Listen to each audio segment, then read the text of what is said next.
What's up, Darters? Here are some 5 quick tips on how to become a better player. If you are new to this channel, do remember to subscribe to our channel because we will have more helpful videos coming right up.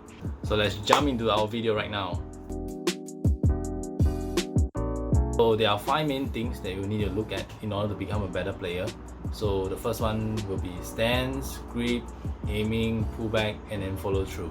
First of all, we'll be discussing about stance. So what's a stance? Stance is actually on how you position yourself on the throwing line. So there are 3 main stance in total. So there's one is 45 degrees, 90 degrees, and 180 degrees.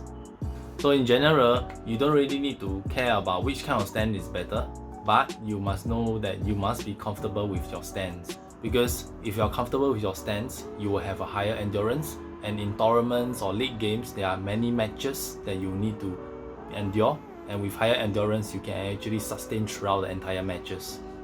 Really, it boils down to being comfortable, and there's nothing right or wrong about whether your stance maybe is not even part of this 3 main stance, because like I said, it's most important thing is to be comfortable.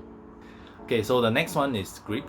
So in terms of grip, there are many types of grip, but in general, there are 2-finger grips, 3-finger grips, 4-finger grips, and the full finger grips.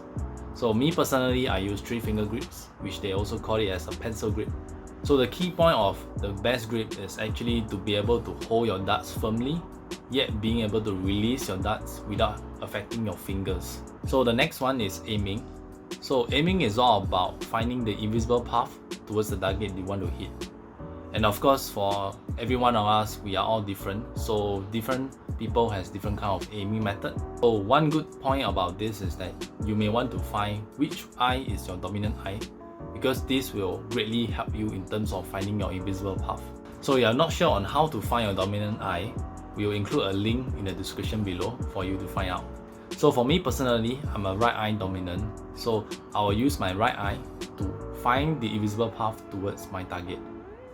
So if you see players like Gary Anderson, you can clearly see that he's a right eye dominant based on how he set his dart so close to his right eye.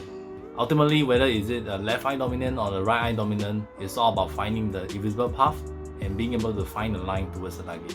Okay, so for pullback, try to minimize your shoulder movement as much as possible, and you must not do an overhead throw like how you throw in the baseball.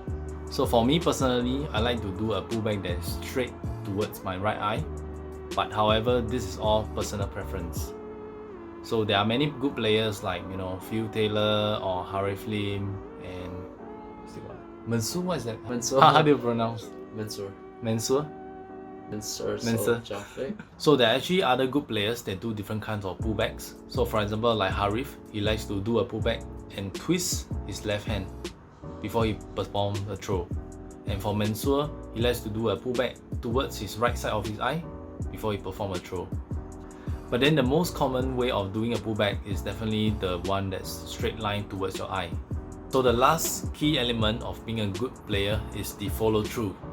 So in general, for follow through, there are 2 main types of follow through. The one is a full follow through and the other one is the half follow through. So for me personally, I use full follow through.